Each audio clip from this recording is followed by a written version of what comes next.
Welcome back to another episode of Next Man Up podcast. This is episode 38. Back at it. It's been like 4 days since we put out a video, so I'm excited to get some more content out. It's been a little bit of stuff happening in the NBA, NFL. Summer League just wrapped up. The Cavs won a championship. They blew out the Houston Rockets in the Summer League championship game. Money Bates actually had a good game. Oh my gosh! Yeah, but he's still a G Leaguer. Don't worry about it. But yeah, he'll be leading the charge. But literally. So today we got an NBA tier list. Basically, we're putting every single team in tiers, and we got Joel Embiid has some interesting comments on his Sixers future. We're gonna dive into those comments. We have James Harden, who is focused on getting to the Clippers, which I think low-key will put them in contention for a championship this. We'll talk about it, but that'd be exciting, man. Then we got the Titans signing Deandre Hopkins. We were waiting for a long time to see what Deandre Hopkins was going to do. And then we have a D-Hop Would You Rather, just because it's in theme. We have a topic about him, so we can have a Would You Rather with D-Hop. And then our last topic for the show today is going to be ranking the top 10 wide receivers in the NFL. Before we get started, make sure you guys subscribe to the channel, like the video. We've been growing, actually. I think we've gained like 10 or 15 subscribers in the last 4 days or something like that. So it's steady growth. I had a couple TikToks do good, and we had like a 40K view video on Reels, which the Instagram comments get crazy, bro. I'm not gonna lie, but yeah. So thank you guys for supporting the channel. But let's hop right into the NBA tier list. Wait. Oh, go ahead. How has the whole cast been doing, man? Like, I gotta make sure like y'all been doing good. Like, so how's life? Oh my god, I don't want to disclose to the channel why he's acting like this, but it's crazy. It's really crazy. Yeah, man. I'm feeling like I want to say. Nah, I've been good though. I'm off to work today, so after we do this, we either gonna get on the game or get right to making TikToks, stuff like that. But I'm feeling good, bro. School finna come up. Got my schedule together, so I'm just excited about our future of our podcast, and I'm just in good spirits right now. Steady growth. All right, but anyways, let's actually get to the tier list though. I'm putting a foot on my screen. I already made the what's it called? The tiers and all that. Y'all can see it? No. Yes. All right. So we got tier 1 contenders, tier 2 contenders, playoff team, play-in teams, and rebuilding /bad. So I'm gonna try to actually do this pretty quickly. Let's get into it. It's some pretty easy ones. Why don't I see? Oh, okay. I thought I would see the Nuggets. I think Nuggets should go at the top, of course. Yep, Nuggets are probably the number one contender. I think the Celtics are also in that tier. Tier 1 contenders. Put the Suns in there now too, bro. I don't think not tier 1, not tier 1. I think it's closer. They're beefing up the roster. Bobo does not. I'm sorry, Bobo. What's Bobo's stat line going to be? It might be 2-1. Like, I'm sorry, he's not going to get much time. You know what I'm saying? Like, that Bobo addition is not moving that much. But they are making decent bench pieces to actually fill out a complete NBA team. Like I'm not gonna lie. I don't agree, Max. Their bench pieces suck. I think Yuta Watanabe. Yuta's probably good. I like Yuta. Yuta Watanabe and Eric Gordon is the best bench pieces they probably have. They got rid of Campaign, which is that just for the money wise, just to sign Bol or what? Yeah, they got rid of Campaign to sign Bol. They don't have a backup. We have a backup point guard, that dude from the Washington Wizards. Haven't really seen much of him, so I don't have really thoughts on him. But they've been saying Bradley Beal's gonna run the point. Who are you talking about? I thought Book's supposed to run the point this whole time. No, Bradley Beal's running the point. They still have a depth issues. They have some decent players like I think they got Base Diop, I think, as well. Yeah, Base Diop. They got I kind of like. Well, I wouldn't say I'm not mad at Bradley Beal taking on a play guard position. We kind of seen him get pushed into that playmaking role, so I don't adjust. And the bench. What's up, my phone? So you can go. No, I cut you off. You good? And I think to what Max is saying, I don't think that this is the greatest bench, but I think that this is a way better bench than what it was. I would say 2-3 months ago. Like it was looking bad. Like it was looking like a creative players. So I'm not saying they have the greatest bench. It's not a top 5 bench, not a top 10 bench, but it's decent. So your starting 5 is lethal. So as long as you have some pieces that you can get off of the bench, then they'll be fine. So me personally, I would put them at the top. I wouldn't put them at the top. I think the Bradley Beal playmaking role, it's just because in Washington they had nothing. So anything he could do playmaking wise was gonna help. I think Bradley Beal is a good playmaker. I'm just saying, like, I'm not gonna rely on it as I don't want him to be my point guard as like a number one thing. But I think it all depends on Vogel because Monty Williams was not playing the bench in the playoffs, right? They had some pieces. You could say they were bad. You could say they were trash. He wasn't playing guys. Darius Baisley, TJ Warren, like no one played. So it's all going to rely on Frank Vogel to actually make like competent offenses together. But am I tweaking? Or they not? Did they not assess a big man position, a defensive big? They still have Biombo. Is that it? Or no? They don't even have him. I think Biombo is a free agent actually. That's what I'm saying. So that's the one thing with the defensive minded head coach. I don't know who's playing center for them. Am I tweaking? Where did Nerlens Noel go? Sacramento Kings. Oh, Kings. I know. I just think the bench is not terrible for the amount of star power they have. Like I think it could be serviceable. I don't think it's a championship contender. Or sorry, I don't think it's the number 1 seed in the West type thing, number 2 seed in the West. But I think it's okay. So do you want to put him in tier 2? I would put him in tier 2. I also want to put him in tier 2. So that's what we're doing because majority. Next up. Oh yeah. Go ahead. You can go ahead. I'll put the Lakers in tier 2 too. Yeah, I think Lakers and Suns are on the same tier as the teams. Yeah, that's fine. Because of the Lakers' depth. Yeah. Then I know we disagree with this. Let's talk about Miami. Are we like sure that Dame is going to be a Heat? I'm not gonna lie. I feel like he's sure. We'll sure say Dame's traded there. We'll say Dame's traded there. They're tier 1 contenders. I still have them tier 2. I would say that they're tier 2. I don't think they're. I'm sorry. We talk about this. Like so they're tier 2 after making the finals and adding Damian Lillard. If you get Damian Lillard, you're first off, you already lost Max Strus, you already lost Gabe Vincent, people who have got them to that position. And now if you get Damian Lillard, you're also losing some more key role pieces. Although I do understand that Damian Lillard is a great addition, Hall of Fame player, still I would still say he's in his prime. Bro, like you're still losing a lot of pieces. So adding him, I think that does wonders to the team, but I don't know. I just can't put them at tier 1. Like you're losing a lot and you're gaining a lot. So I personally feel like if Dame goes to the Miami Heat, they should be the favorite in the East. Me personally, that's how I feel. Just because, yes, you lose Max Strus, yes, you lose Gabe Vincent, but I think the addition of Damian Lillard, it's supplements for that. It makes up for that. Those are roles players who are have good playoff series, have bad playoff series. You put Damian on this team, bro, he's gonna have great playoff series all the time. Now he hasn't really done much outside of round 1, as far as himself personally, individually. But on this team with Eric Spoelstra at the head coach, I don't think they're gonna need crazy depth. They got Josh Richardson who came in, who's like a defensive piece, who you can hit knock down a 3. Now, they probably gonna lose Tyler Hero. Maybe they probably can either keep Kyle Lowry or trade him away. They probably gonna lose Kyle Lowry. No, they're probably gonna lose Tyler Hero and Doug Robinson. Let's say that's the package, and then Nikola Jovic. Nikola Jovic did not play one single minute on this finals run. Tyler Hero was injured for the entire finals run. You still have Caleb Martin is gonna be there. Hay Smith has some impactful minutes on the finals run. Josh Richardson is an NBA vet, so I think they re-signed Kevin Love. So I think a nucleus of Damian Lillard, Josh Richardson, Jimmy Butler, Kevin Love, Bam Adebayo, Caleb Martin, Hayward Highsmith. Let's see if they can keep Jaime. But like that's it's still moves they can make. I see you talking about right now, yeah. But I just feel like they're gonna be, especially with Spo at the helm, bro. They don't need crazy depth. They don't need a great team. But I think Dame just pushing them over the top. They just made the finals, bro. I think, but tier 2 because it's 2-1 majority roles. I agree. I just want to know. I disagree with that. We gotta talk about the same thing with Phoenix last year. Because I'm sorry, if Phoenix would have made the finals last year and they trade all their depth to get Kevin Durant, right? It's the same situation. Yeah, they just made the finals with all that depth, but you're adding a star and you're losing all that depth. Past that, right? So you got 5-6 guys, right? Let's say that's different because they didn't make the finals. You can't just say they would have made the finals. But they got a better player. They had a better player. Yeah, but that's you can't. I don't think you can really apply that to this because they literally did make the finals. Objection. I don't mean to cut the flow, but that was a TikTok. Just remember that the Miami Heat team. That's a TikTok. If I can like crop it because we are in like a whatever. I'm just saying like when you look at like depth matters a lot. We saw that with Phoenix this year in the finals, right? Or in the Western Conference final or Western semi. Sorry, we saw that like depth matters a lot. And when you think like okay, we got Jimmy, Bam, Dame, Caleb Martin, Kevin Love.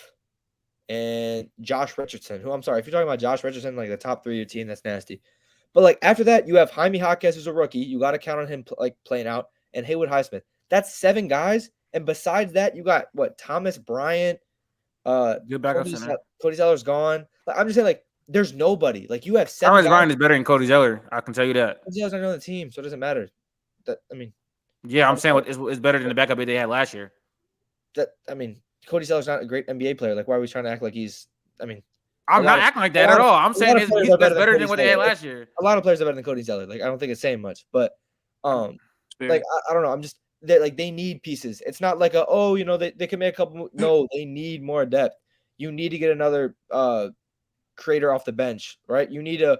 I don't know what they're gonna do with Kyle Lowry. Maybe try and restructure his contract. If you can try and do something with that and get his contract to be cheaper. If you go and get a John Wall, and you can hate on that as much as you want, but John Wall is better than the majority of people on their bench they got right now. You need some sort of vet. You need some sort of scorer or playmaker off the bench. Because right now, what happens when Dame and Jimmy are off the floor? They're not playing 48 minutes a game the entire season. Like, you have nothing on that bench. So I get it. Dame's probably a better player than Vincent, Strus, and Duncan Robinson combined. But like the minutes off the floor where Jimmy could take a break and you could just try and have some of these guys like fill in for him, like you're not getting that. Like you need everyone to be firing, barring injuries too. We're not even putting injuries into it. We'll talk about that later with the Clippers. But barring injuries, like if one player goes down, Lucas doesn't get injured. They don't get injured, bro. Dame has been reliable his entire career. Jimmy has been reliable his entire career. Bam is not really serving any injuries. Injuries can always happen. We're not going to say they can't happen. But we're not going to just project. We're not going to just project for injuries. I'm talking about injuries. Why are we talking about injuries? Why are we talking about injuries with a team that doesn't get injured?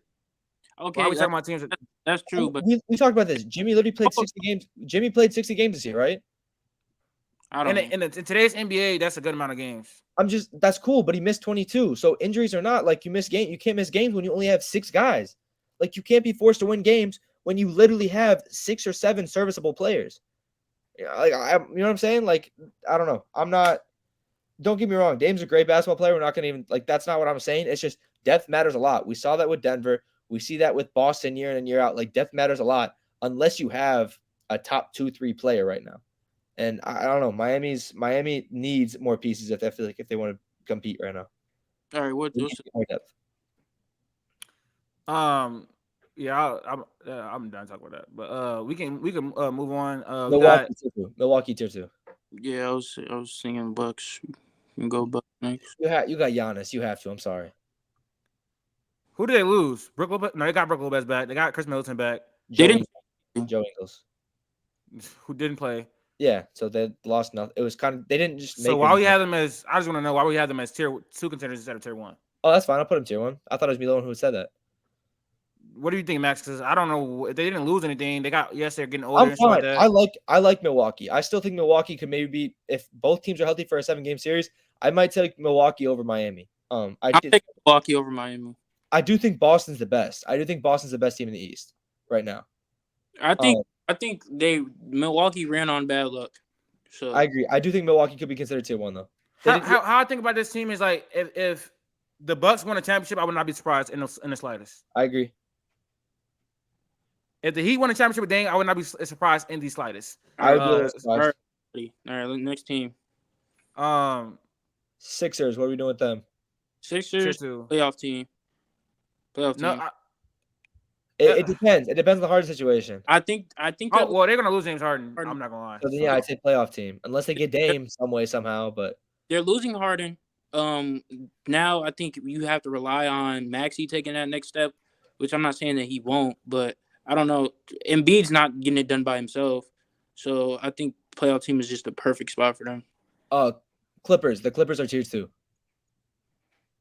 Yeah, I anticipate them getting James Harden, and also like if Kawhi and Paul George, big if, we always say this every year, Kawhi and Paul George is healthy, they can easily make the conference finals. That's the biggest if. But I'm just saying, if their team's healthy and James Harden's on that team, I think they're tier 1. I think they're neck and neck with best odds in the league, in my opinion. Possible, bro.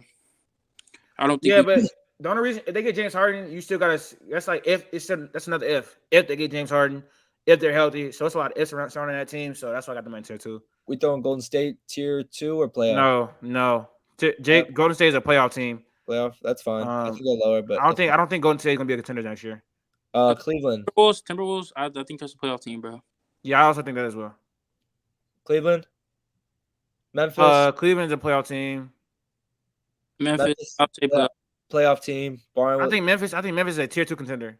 No, we got to see with Ja when Ja comes back. You think he's gonna suck at basketball? How many games he missing again? 25. It's a lot of games. I think it is. I think be safe. Put them at playoff team, and if we want to do that, put them 25 at is a lot. And again, I'm not like they dealt with injuries bad this year. Brandon Clark, Steven Adams out, hurt a lot. So just make sure on them. I'd say Dallas and New Orleans next. Ooh, yeah, it's fine actually. I'm not hating on that. Next year. Are we putting this? I think I don't know. I think Dallas is a playoff team, but I feel like if they made the conference finals, I wouldn't be surprised. I want to put them contenders, but I don't think we can yet. After they're doing their roster, like they literally just reconstructed everything. Like they got all the stuff that they needed. They needed defense. They went and got defense. So I'm not sleeping on the Mavericks. So yeah, I can see them being tier 2. Am I too biased to say that OKC's a playoff team or no? No, I think they're a playoff team, but I think they're going to be in the play-in though. Like we being honest though, play-in is 7 through 10. Yeah, that's fine. I thought the highest I feel like they can go is 6. Yeah. I put OKC in the play-in. I think they're gonna be a 7 through 10 seed. We're all on that Rockets. New Orleans, Sacramento. New Orleans and Sacramento are playoff teams. We're staying healthy. I'm sorry. I don't know. I'm not assuming hope for Zion Williamson ever. I'm not assuming. Put New Orleans in playoff team. But like I said, do you think are you on that Rockets playing team wave? No. They could be. I'll say rebuilding, but not even rebuilding or bad. They're just too young right now. We being honest, bro. Why are we assuming health for the Pelicans? Why are we assuming health? Shut up, bro. Shut up. It's the same way we're assuming health for Harden and PG by putting them in tier 2. They weren't playing. It's still nasty. Come on, bro. No, stop. Because that's bad argument. Just because we've seen when the Clippers have not been healthy, they've been able to battle through injuries a lot of times, bro. They've been, the 5th seed. They've been in the play-in without their star players. Or the New Orleans Pelicans were first in the West, buddy. I'm not. Yeah, but bro, if Zion gets injured, it's over. It's wraps. No, it's over. not. No, yes, it is, bro. Yes, it is. First off, Trey Murphy showed that there's more to this game. Right, so they're gonna be a playing team. Without Zion, they're a playing team. Bro, let me speak. Brandon Ingram, he hasn't been like the most at the top upper echelon of health. Like he wasn't that type of guy, but when it matters most, he was healthy. So if Zion, let's say hypothetically Zion goes out, which I don't think happens. Why? Bro, I just don't think it happens. Let's diagnose that. Why? When is he ever been all healthy? All this stuff going around, bro. I think New Orleans is tired of this, man. New Orleans is tired. They're fed up, bro. Zion, you need to figure out what's going on with you. So I think Zion is actually going to take stuff serious, focus on his body, stop talking to these girls, and focus on basketball. So if he loses the weight, let's say he comes into training camp or whatever, loses weight because most of his injuries are like hamstring, stuff like that. So if he loses the weight, he can be he can be healthy. But let's say that Zion isn't healthy. You have Brandon Ingram, who has shown a level of consistent play when it comes to the games when it matters the most. Let's talk about the end of the season when it was crucial. We were trying to make the play-in, and then we won a string of games that you guys didn't think that we were going to win. Second, you add much-needed shooting in Jordan Hawkins. We've seen Trey Murphy step up his game. He was just a 3-and-D type of guy, but then now when Zion went down, Trey Murphy showed that he has more facets to his game. So we see a lot of players step up. We add pieces that we needed. I think that this is a for sure playoff team. And then what seed do you think they're going to be next year? 6. Yeah, I'm not gonna lie. I think they'll make the playoffs, but looking at it, I don't think they're making a top 6 seed. Looking at these teams, like I'm thinking about playoff teams and playing teams are different, but honestly, playing is 7 through 8. So yeah, honestly, 7 through 10. Playing is 7 through 10. I'm just saying, like, if I think they're gonna make a 7 or 8 team, it's still playing. Let's really diagnose. Let's re-diagnosis. I think if the Timberwolves are up here, you have to put the Pelicans. I think the Timberwolves gonna be better than the Pelicans. I don't think the Timberwolves are gonna be. I don't think they're gonna be better than the Pelicans if Zion is healthy. That's the craziest if ever, bro. No, the craziest if ever. It's the Clippers. The craziest if is the Clippers. We haven't seen them. I'm not gonna lie. The Clippers and The Clippers are not the same type of if because they've shown they can make the playoffs when their stars battle with injuries. They have a way better coach than y'all. Tyler was one of the best coaches in the NBA. That's one. Two, like are we being honest? Zion being healthy and the Clippers being healthy is the same level of if. That's facts. No, That's facts. Yes, it is. No, it's He's not. been healthy 1 year his whole entire career, Jaedon. No, what are you talking the reason about? why it's not the same is because Zion healthy and the Clippers healthy. You're talking about one player compared to like two. Like this, that's different. That is they have the same probability since I think the Clippers have been healthy 1 year since they've been together. And Zion has been healthy like 1 year. 1 year. He's been healthy 1 year. They had the same probability, bro. Out of all the last, like, so what Zion came in the league and what? I would say let's go to another team. Let's come back to this because I'm not gonna lie, we fight about this every single episode when we talk about the Pels. Oh, so the Pelicans are a playing team, right? Yes, no, you said it. You said it's not gonna be a top 6 seed. That's what I heard. That's what I heard, bro. Yeah, like bro, when if you think, hold on, let me speak. If you think the Timberwolves are over the Pelicans, you're drunk. No, I think I'm rethinking my stuff. Yes, the Timberwolves should be a playing team. I think they'll be a 7 or 8. I think the Pels will be a 7 or eight seed. All right, then OKC should be rebuilding. we're not doing it. Yeah, no, that's wrong. We're not doing it. That's terrible. We're not putting the Pelicans down, bro. Respectfully. Why is OKC rebuilding then? They're not rebuilding. They're not rebuilding. I was talking. Washington isn't bad. Let's just get this out of the way. Washington's in bad. Why do I feel like there's way more teams in this? What the heck? 1, 2, 3, 4, 5, 6, 7, 8, 9, 10, 11, 12, 13, 14, 15, 16, 17. No, gotta be more teams in this. We got 30. We got 30 there. Okay. Washington's bad. Charlotte is bad. Spurs are bad. Charlotte's bad. Portland's bad. I'm not gonna lie. I think that the Hornets could be a playing team. Personally, I don't think that at all. I think you could put Nets. No, Utah gonna be a playing team. Portland's bad. Nets. I'll put Nets playing. The Nets are definitely playing. I think Orlando's creeping on. Orlando's playing. Yeah. Hawks, you could put them in play. No. They're gonna be in the play-in. You can put them playing. Bulls playing. I ain't gonna lie, I think the Bulls are trash. Bulls are bad, but I mean, you kept Vooch. You have DeMar. It looks like they're not moving on with Zach LaVine. I feel like already happened. Are the Pistons gonna be in the play-in or are they gonna be bad again? Bad. I think bad. I think one more year. They're rebuilding. We're not gonna. Let's not say bad. Rebuilding. I don't know. I think Indiana makes a run at playing. I think the Pacers might be to make the playoffs. Stamps. I think Indiana will be good.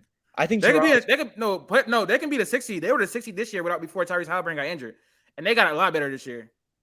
I think they're better than the Raptors. All right, so wait, because the Raptors are going to get rid of Spicy P potentially to the Pacers. So the only teams in the East we have as stamped playoff teams is the Celtics, Bucks, Heat. How many is that? 1, 2, 3, Cavs. 4, 5. Then Cavs, 6. Nick. Okay, that actually makes sense. I mean, like I might even go as far. Like I get the Bulls suck, but there's no way they like with the core they have. But I don't know. I mean, maybe Atlanta. Is Atlanta playoff? Is Brooklyn playoff? I think I ain't gonna lie. I feel like the Rockets could be competing for a play-in team. I don't think so. Did I not 5 minutes ago say, are you guys on the Rockets play-in wave? Yes, you did. I think the Raptors are probably gonna be in the play-in, or you think no? I don't know because they might trade. They're supposed to trade Pascal. Okay, so I don't think they're. I want to organize a little bit. Like, let's see how many teams we actually have, so this makes sense. So, like in the West, we have 1 playoff team, 2 playoff teams, 3 playoff teams, 4 playoff teams, and we have 5 playoff teams, 6 playoff teams, and then we have 7 playoff teams, 8 playoff teams in the West already. Like what? Yeah, you see what I'm saying? Do you not see what I'm saying? 1, 2, 3, 8. 4. Yeah, 8. Yeah, 8. But we don't have to. I'm sorry, we don't have to have. You 6. see how log jam the West is like. We don't have to have 6 straight playoff teams in there. Is that crazy? No, I don't think you. Because I mean, somebody's gonna get in, but like. Yeah, exactly. There's gonna be people on like the cusp and stuff like that. So I don't think I don't think you have to have like a set 6 teams here and then 4 and then whatever. I think the Grizzlies are gonna drop significantly. Whoa. Stop it up. I said put the Grizzlies in playoff team, and you wanted to put them in tier 2 contenders. I'm just saying, no, because especially with the, Yeah, it depends on their first couple games, like the first 25 though. Making assumptions, I'll put Pacers playing, and I'll put Raps rebuilding. That's fine. We really don't know yet until they trade Pascal, so I really don't know. Yeah, even if they are, there's no way they're building. You can't say you're like not rebuilding with the team they have. Yeah.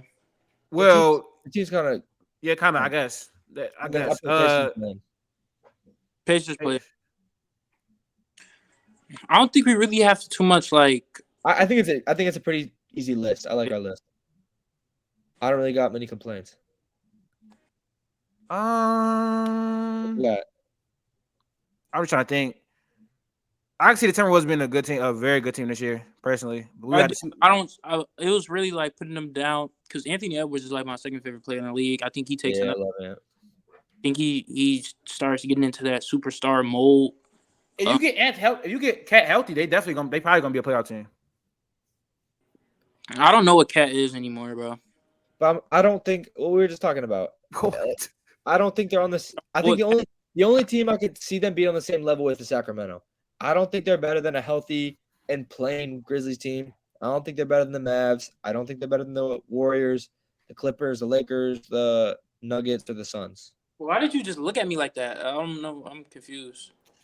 What do you mean you don't know what they are? I said I don't know what Cat is. First off, you still have that disgusting Rudy Gobert and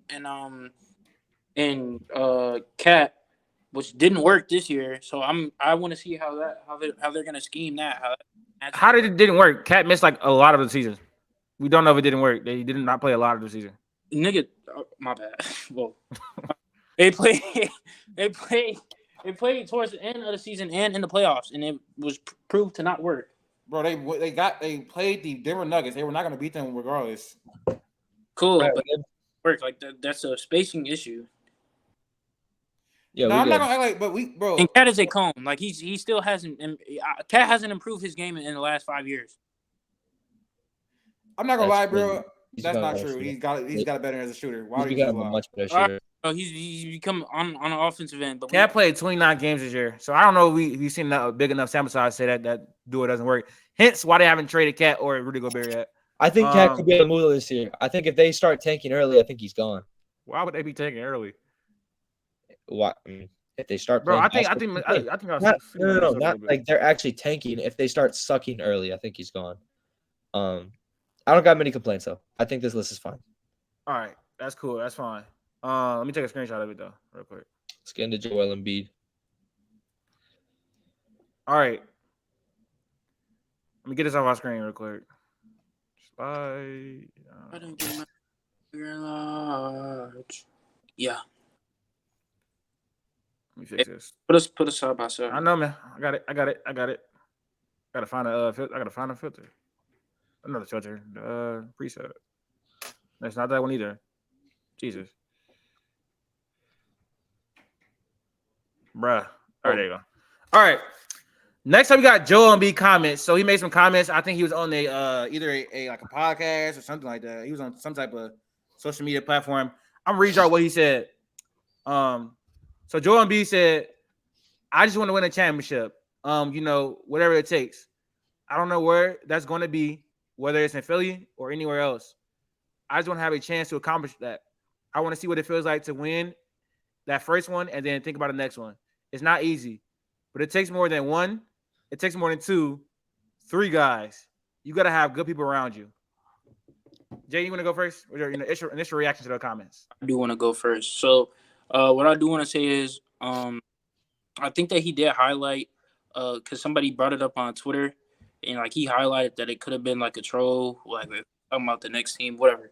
First off, Joel Embiid, you got locked up by a 55-year-old Al Horford. I think you need to step your game up, buddy. When it matters most, you don't perform. I do understand that to win a championship, it does take more. Does take more than one guy. We've seen it in past years. We've seen it with the Denver Nuggets. Like it takes a whole team. It does. But that team needs to rely on their MVP. Sometimes you do have to take the initiative to backpack your team sometimes, and that's not what you did, bro. So, of course, I agree. It takes more than one person, and I understand that you do want to win. I'm not going to say that this is a fake mentality. I feel like Joel Embiid is somebody who wants to win. He has that winner mentality. But, bro, you have to be better. I understand. I'm not going to keep going into that, but I understand, bro. But it all starts with you. You're the MVP of the league. You were crying about being the MVP, so act like it, bro. Understand that this was your fault. Like, this was definitely your fault. Play better, and then you'll get to that point, bro. But I understand what he's saying. But he has to be the one to step up. You're the MVP. You're the best player on the team. So take the initiative, bro.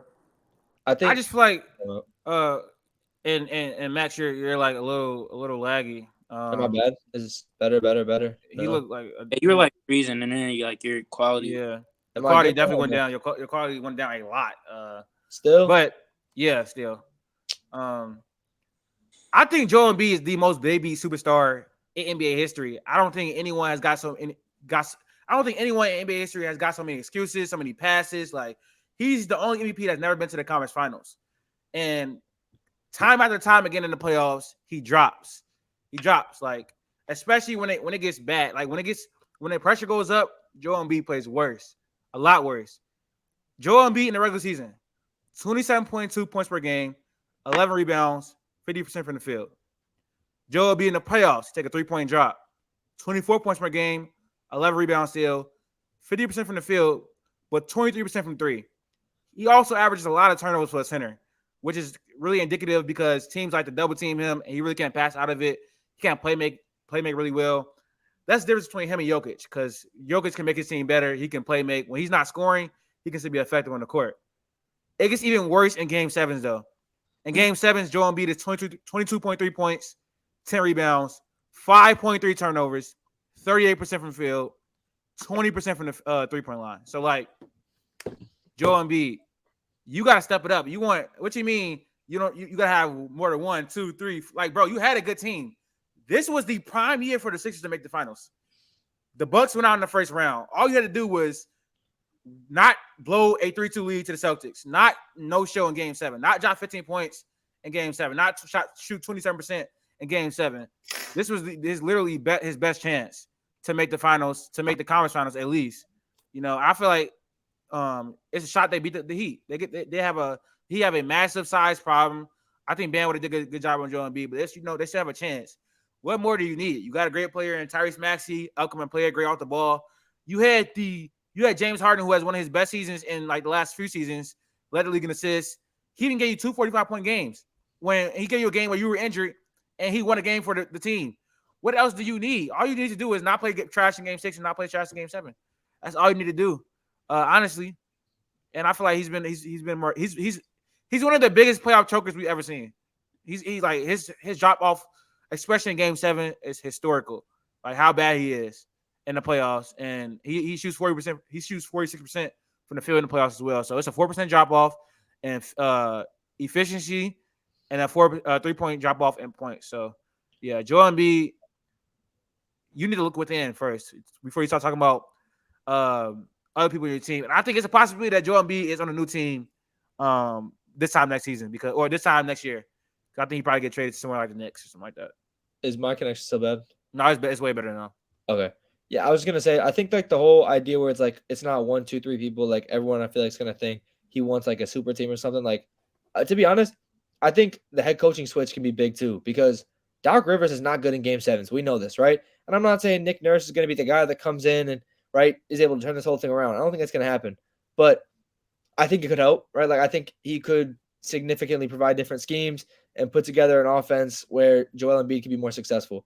The big issue, though, is he wants more players, and they're probably going to lose James Harden. So I don't know what's going to happen from that. Unless Tyrese Maxey, which I know me and Latif talked about in the last episode, he's got Tyrese Maxey taking a jump. Unless he makes that all-star level jump, like I don't think he could be a 20, 22 points a game scorer, and they could do the same thing. Like he's not. I don't think he's a pass. He's not a passer like Harden, right? Like I don't think he's doing that offensively. Like he needs to score the ball. So I don't know if that's going to happen with this team. And I don't know if that's going to mean that he forces a trade next year, but like they need another star, and stars are quickly becoming less and less available. So I don't know what the change is. I think I like the coaching change. They brought in Mo Bamba, but didn't they bring in some other guard? Patrick Beverly. Yeah, never mind. Pat Bev's good for the locker room and stuff. He'll be good for the playoffs, but he's not going to He'll come be good in. for Joel B for sure. He'll be definitely good He's for not going to Joel come in B. and score 20 points a game. I want to backtrack a little bit when you brought up coaching. So I think this coaching change will help. Doc Rivers is the most overrated coach in NBA history. We all know this. We've been talking about this for months. But I want to go back into like the situation of Game 7. I feel like it's kind of irresponsible to bring up coaching when you're in those type of moments. Like I hate when it was like a few years ago, even last year with Giannis. Like, bro, you're the defensive player you're defensive player of the year, your best defensive player in the league. I don't care what Coach Bud is saying, bro. Guard the best player. You know what I'm saying? So it doesn't matter what the coach schemes up. Joel Embiid, take initiative, bro. Score on Al Horford. That's literally all you have to do. It doesn't matter what scheme, what your coach puts in position. You're the best player on the team. Take the initiative. You're the MVP. Take the initiative. So I get what you're saying. Doc Rivers, getting rid of Doc Rivers, putting Nick Nurse in this situation is gonna definitely help the Sixers. But literally, the biggest thing is Joel Embiid taking the initiative, stepping up his game, and yeah, they'll be fine if he does all that. But I don't really see them going far in the playoff. We did this year. Yeah, I'm not gonna lie. Like I don't think Tyrese Maxey takes that step, bro. Honestly, I'm not gonna lie. Honestly, bro, I think that the coaching change is gonna help, like Max said, just because one, Nick Nurse knows how to adjust in the playoffs. Number two, his offensive schemes are far ahead of Doc Rivers. You say you want to start to take the initiative, and I get that, like go get a bucket, whatever. But when you can put someone in the right spots, when you can have the right sets, you can capitalize on Tyrese Maxey's potential. That's a lot different. And I don't think James Harden and Doc Rivers really got along that well.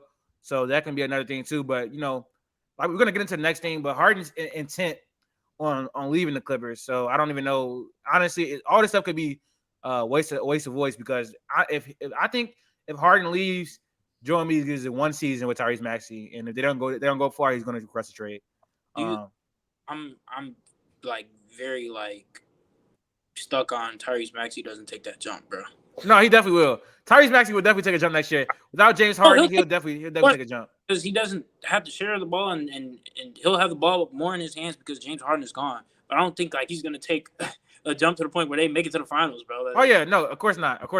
But Tyrese Maxey would definitely take a jump though because I think him having the ball in his hands more will make him a better playmaker, which is like the only part of his game where I feel like he has a hole in it. That in defense, but he's undersized, so I'm not going to expect that much for him. But with James Harden going, I think Tyrese Maxey is going to definitely take on a playmaking role, a scoring role. I see Tyrese Maxey getting up to like 24 points per game, 6 assists, stuff like that. Kind of like Jamal Murray a little bit. Harden numbers, huh? That's not James Harden numbers. Oh, of course not. But they're gonna get some stuff. They're gonna get something back for James Harden, probably like Norman Powell, Robert Covington, Nicholas Batum. So they'll get some decent role players. Maybe, yeah. So you get rid of James Harden, you're relying on Tyrese Maxey to take that step. Yeah. And he's not taking a step. Like I think that's where you get it misconstrued. I'm not saying he's going to take a step. I'm saying he's not going to take that step. He's not taking that step. And I think that's what you're relying on if you get rid of James Harden. And I just don't see that happening. All right, speaking of James Harden, though, he's intent on going to the Clippers. I think another coach just came out, or another report just came out that he is focused on going to the Clippers. Now, I've also seen that it's like no market for him. Like no other teams really want him. So it's like I think Daryl Morey is asking for a star level return for him because he wants to maximize what he gets back for James Harden. But I don't know what the Clippers really have to offer him. They don't have many picks. They have like Nicholas Batum and Robert Covington and Norman Powell and stuff like that. But what does that really do for the Sixers? Not really much, honestly. But what do you guys make of James Harden being focused on the Clippers? And we really haven't talked about it. What do you make of him having like the most trade requests in a 2020s? I was about to say, that's literally what I was about to bring up. I'm kind of mad that you brought that up. My bad. You kind of have to start having a conversation about James Harden, bro. I get the whole situation was toxic. I get the whole Rockets situation. Like it looked like it was dwindling away. You have John Wall. You're just bringing in pieces that doesn't look like you're gonna win. But you ask out of Houston, cool. You ask out of the Nets, cool. Now you get to the 76ers. You're paired with a MVP caliber player in Joel Embiid. Well, he was MVP, and now you're asking out again, bro. So I feel like it's time we ask. We have to start asking questions about James Harden. That's all I wanted to say. If he goes to the Clippers, I love this team, but I'm not gonna lie, it gives me a little memory of like his old Houston Rockets teams on steroids. You got a bunch of guys who can shoot and play defense, but two of the guys are Paul George and Kawhi Leonard. Russ, I don't think completely fits that mold, but have you guys heard like the one reason he wants to go there is to go play with Russ? Yeah, I heard him and Russ are still pretty cool. So I'm not saying like it's going to be this crazy, right, guaranteed championship because it's not. I still think other teams are built better, but I think James Harden would be very fun on that team. I think you could do a 5-out situation where if Russ is not on the court, you have enough shooters and you have enough players who can play defense on that team. Granted, you keep a guy like maybe you keep Rocco or you keep Norm. It could work. But you still do have the size with Zubac, and you still do have – does Mason Plumlee resign there? Yeah, he did. He was not bad last year. He was okay. And then you still have Russ, so you still could play, I guess, normal basketball. But no, healthy. If healthy, this is a crazy team. That fixes a lot of their problems. I think it'd be so much fun to watch. Yeah, you push Russell Westbrook to the bench. I don't know if that's what he wants, but I'm pretty sure he'll agree with the contract he just signed. I think he's fine doing whatever right now. Yeah, all right, yeah, that's fair. But you push Russ off to the bench. I think the reason why they acquired Russ is because of playmaking issues, and then you get that. I wouldn't say and more because Russ is a great playmaker, but James Harden is, and he still can score. So, shoot the ball. Yeah, you get a lot of shooting. Shooting with Russ does not provide. You get the defense with Russ. Yeah, he's a better shooter. So I think that you fix your shooting woes with James Harden. You have playmaking. You still have Russ coming making plays off the bench. I guess if we're saying Norman Powell did spark a lot of offense for them when Kawhi went. So I guess that could be a decent loss. But then again, you're getting James Harden in return. So I think that if James Harden, Kawhi Leonard, and Paul George, they stay healthy, again, that is the biggest if in history. But if that does happen, I think that this team can bring home a championship. It's a better big three than the Suns, in my opinion, for sure. I think it's better than the Suns' big three. It's constructed. It's constructed. PG Kawhi, and James Harden, I think, are better when all healthy. I think Kawhi's a top 10 basketball player when healthy. So I think when healthy, that team is very good, and they just fit better. So top 7. I just want to say I don't know. Like, let's say James Harden does go to the Clippers and win his championship. How much does it really do for his legacy? I think his legacy is low key already cemented. To be honest, like a championship will help his legacy. Obviously, it will do wonders for his legacy. But if he goes to the Clippers, he's going to be the third option. He's going to be there basically as a facilitator. I think he's going to be. I think Paul George has a lot of respect in LA. I think Kawhi Leonard has a lot of respect in LA. He's gonna be the third option as far as scoring there. I feel like I think he's gonna basically go there and be a facilitator, facilitate the offense, get them open looks. But 18 11. Huh? So 18-11, 20-11. Yeah, James Harden will not let himself become a third option. Like he's literally gonna be the third option. We talk about third option. We talk about scoring. He's gonna be the third scoring option on that team. 20. He gives you 20 and 11. He's gonna be third scoring option on the team. I think he's gonna defer to Paul George and Kawhi Leonard, and he's gonna go there and facilitate. But my whole point is like, as far as where we gonna have James Harden ranked all the time, like he's never gonna be better than D Wade. He's never gonna be better than Kobe. He's never gonna be better than Mike. Like he's not gonna move up that far by just winning that championship. So that's what I'm saying. Like it doesn't do that much for his legacy. If we're talking, I guess, but I think you could say I'm not like listing off names. I haven't really thought of it, but I think you can say that James Harden is like a top 5, top 6 shooting guard ever. I think that's he's top 5. He's top 5. Yeah. Right, cool. Why are we even talking about Jordan? No, I just wanted to bring it up though, because a few years ago, James Harden was like no. People were going. A few years ago, like he still had the potential. He still had the potential to be like a top 4, shooting guard ever. Yeah, D Wade maybe he had a chance to beat him one time. He was never on Kobe MJ. Yeah, of course not. But it was like him and D Wade was becoming an argument for some people. Gotcha. And I think that he's never passing D Wade ever. No.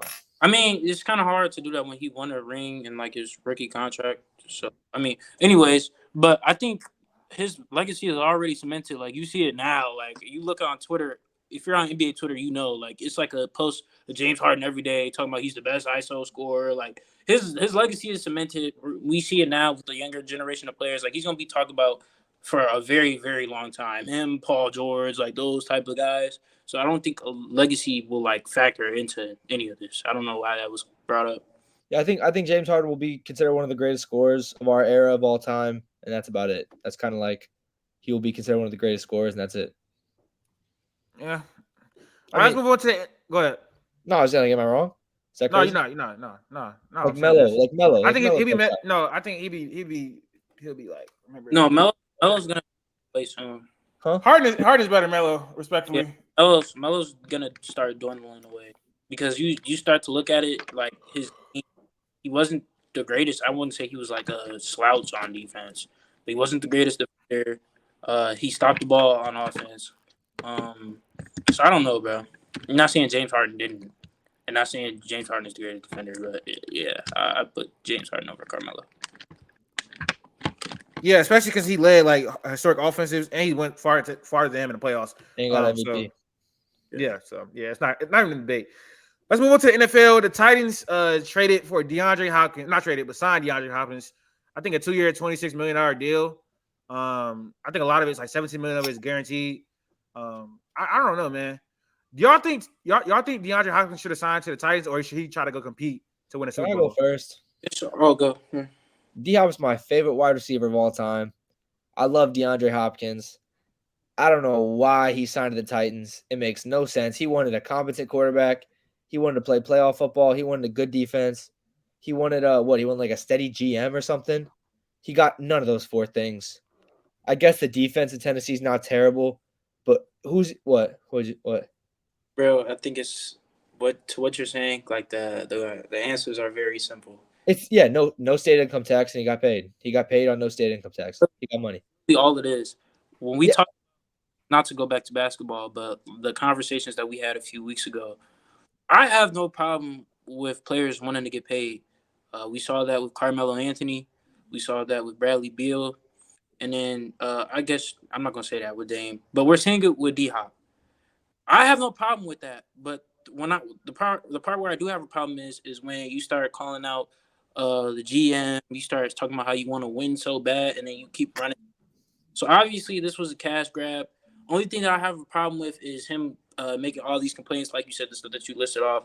But I have a problem with it. Like you want to get the money, bro, get it. That's all I have to say about it. Yeah, I get it, but I just want to see him play. I want to see him play in January, play in February. You know what I'm saying? Like I want to see him compete for a championship. DeAndre Hopkins, one of the greatest receivers of my time watching football. Like might have the best hands I've ever seen. Right? Like DeAndre Hopkins is a amazing wide receiver. To see him with a quarterback like Mahomes, to see him with a quarterback like Josh Allen, Lamar. We saw him with a little bit with Deshaun. But we didn't see him a lot with prime Deshaun, right? For a lot of different issues, injuries or whatever. He's had some pretty bad quarterback play, whether it was injuries, whether it was just quarterbacks were gone. He's got dealt a pretty bad hand, but like you said, he's kind of almost put himself in those situations at times. So I wish he would have gone to a contender. I think Tennessee sucks. I know we've talked about this. I think Latif, you got him finishing last in the NFL before this or whatever. I ain't gonna. I thought this was the number one pick, but I think it might not happen now because like Mike Vrabel is, he's that type of coach where he's gonna bring the best out of his players. Last year he gutted that team like 7 wins when they had a horrible QB play. They still have Derrick Henry. They still they get D-Hop now. I think Ryan Tannehill is like probably like the 20th best quarterback in the NFL when he's healthy. They just have to find out who's playing quarterback. They have 3 quarterback options. It's definitely Ryan Tannehill. I think Will Levis is still a year. But the situation that he's walking into is pretty crazy. They just drafted 2 back-to-back quarterbacks. They got Will Levis, who has not been looking good in training camp. They have Malik Willis, who is basically not going to be on the team next year. They said that he might get cut. And then they had the wide receiver room is terrible. You got like that Westbrook dude. Then they got Treylon Burks, who still has some potential. But outside of that, he's going to be obviously the clearly best receiver on the team. Derrick Henry is 29 years old. He's aging. He's clearly lost a step. The offensive line is still shaky. Going down. So this team is probably going to be the 3rd or 4th best team. I could possibly see him be better than the coach though. Who knows? But I don't know. I don't think DeAndre Hopkins really increases their ceiling.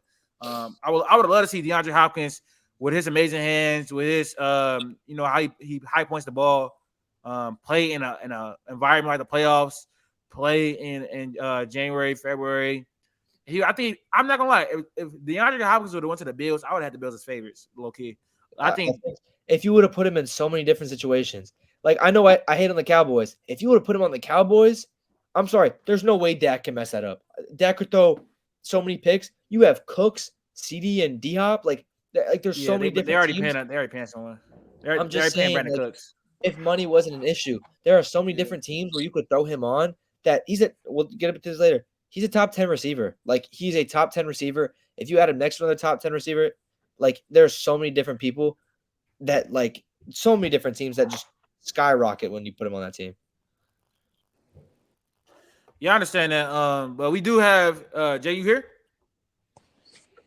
I guess not. No, I'm here. Okay. You finna do this? Would you rather? So I need you to put your camera on.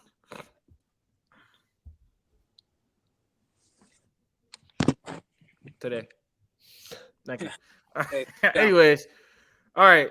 So we got DeAndre Hopkins. Would you rather? I'm gonna name some players. Y'all tell me, would you rather have DeAndre Hopkins or them?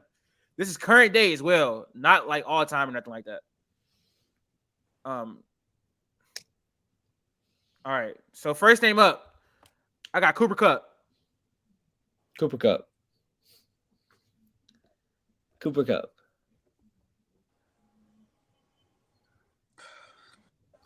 Yeah, I love Dhop, but this is not a question. I'm sorry. I love Dhop. What are you doing, Jaedon? You want me to go first? I'll go Cooper Kupp.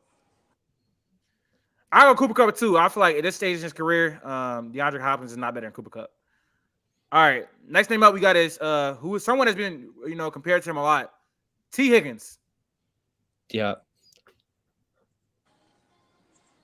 Go. I'm gonna go D-Hop at the moment. I think his hands are still one of the best in the league right now. He still high points the ball really well. I think T. Higgins is like a little bit worse version of D-Hop right now. But at the end of the season, though, I could see T. Higgins being better than him. Go ahead. Take T. Okay. I ain't gonna lie. I just feel like, especially since his quarterback play is about to be bad, like his production is not gonna be as good as someone like T. Higgins. Next name up I got is AJ Brown. AJ Brown. Next name up we got Terry McLaurin. Yeah. Chief.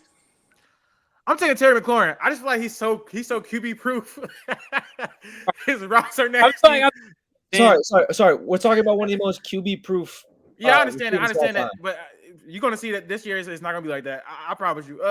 It's not. I'm taking Terry McLaurin. I think over the course of the last 3 seasons, he's been amazing. He's been very QB proof. Over the last 2 seasons, I think DeAndre Hopkins' production has been really down. But last year he was suspended for 6 games, I want to say. And in 9 games he played, he was on pace for 1,300 yards. So gotta respect that. But I'm not gonna lie, I'm taking Terry McLaurin over DeAndre Hopkins. I'm high on Terry McLaurin next year. I love Terry McLaurin. Last name we got is DK Metcalf. Dhop. Dhop too. I got Dhop. I think his hands are still great. I think as far as DK Metcalf, it's like a physicality thing. I don't think he's not a great route runner. But that's about it though. Yeah, Paul. Yeah, he's pretty fast. And he's pretty fast for his size as well, Pauls. He's fast, bro. Yeah, he's fast. All right.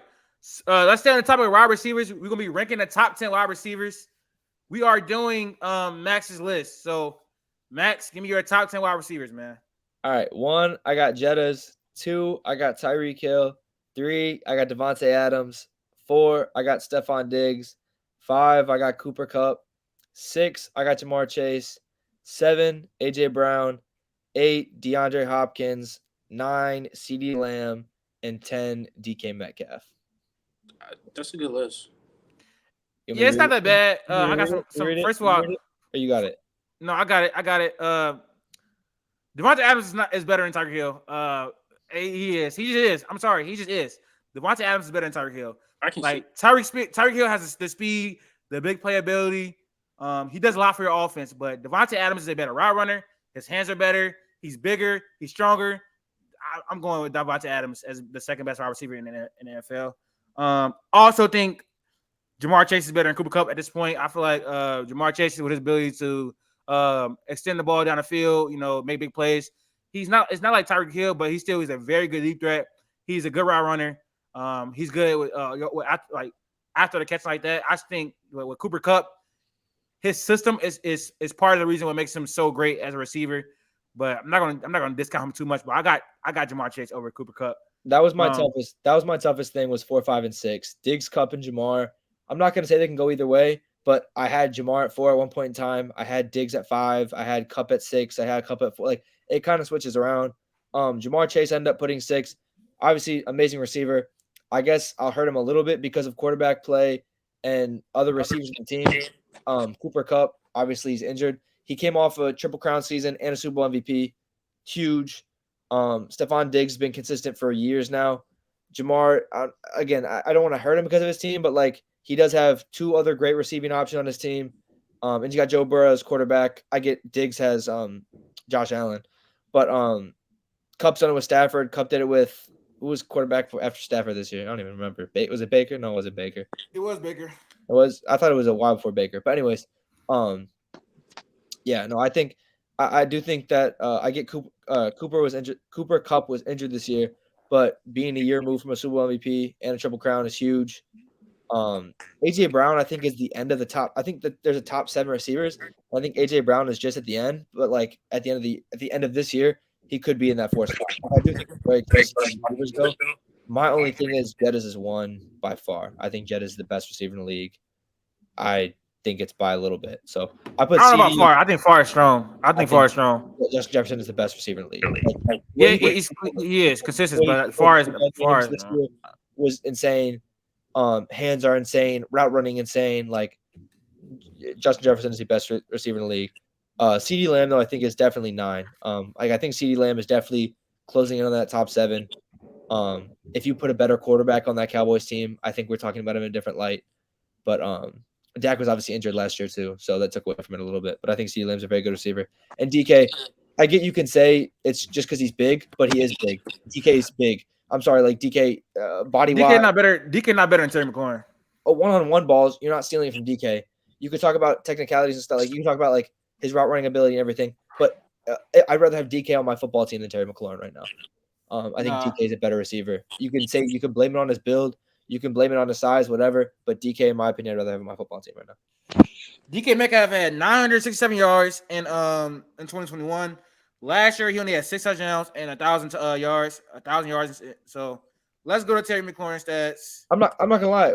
You always say don't just look at the stats. It'll probably go. DK's numbers will probably go down even farther this year because you got JSN joining the team. Brother, he played with Russell Wilson for, I think Russell Wilson was injured for some of that year, but then he played with Geno Smith. Then he played with Geno Smith again. And do you know who Terry McLaurin's wide receiver, his quarterback is? Like now? It was Carson Wentz. It was Taylor Heineke. They sucked. Last year, 1,100 yards, 5 touchdowns. Last year, year before that, 1,000 yards, 5 touchdowns. With trash QBs. Yeah, year before that, 1,100 yards, 4 touchdowns. Year before that, 919 yards, 7 touchdowns. What was the wide receiver 2 putting up? Who on the Commanders? Let's see. I think so. Who was it? Curtis Samuel? See, like I don't know. He's their only option, right? They have a revolving door of running backs and everything. Like he's putting up. He's the only guy on the team to put up points. Like I'm saying, like I get it. His like quarterback play is trash. His quarterback play is terrible. DK, no, I'm not gonna lie. Terry McLaurin is better than DK. He is. He just is. No. I think he's a better route runner than him, which is. Would you rather have Terry McLaurin on your team, on your football Yes. team? Yeah, Yes. No, I'll take DK for sure. Yeah, I would rather have him. He's bigger, he's stronger, probably faster. Pause. No, like, no, DK's faster. He's one that's what I'm talking about. That's what I'm talking about. That's what I'm talking about right now. What are we talking about? Yeah, but I think production-wise, with the level of quarterback play he had, has to mean something for Terry McLaurin. I think Terry McLaurin is the top 10 wide receiver in the league. I think he's one of the most underrated wide receivers in the NFL. But that's just me, though. But that's going to do it for episode 38 of the Next Man Up podcast. I really enjoyed today's episode. It was pretty brisk as well. I think we got a lot of good content in. This episode 38, though. Make sure you guys like the video, comment on the video. We don't get a lot of comments. I want to know what you guys' thoughts on what type of stuff we say. We get a lot of comments on the TikToks and Reels, but not a lot on YouTube content. Subscribe to the channel. Follow us on Instagram, Twitter, and TikTok. We're going to continue to keep growing. Let's hit 300 subscribers soon. And we are out. Thank y'all for watching.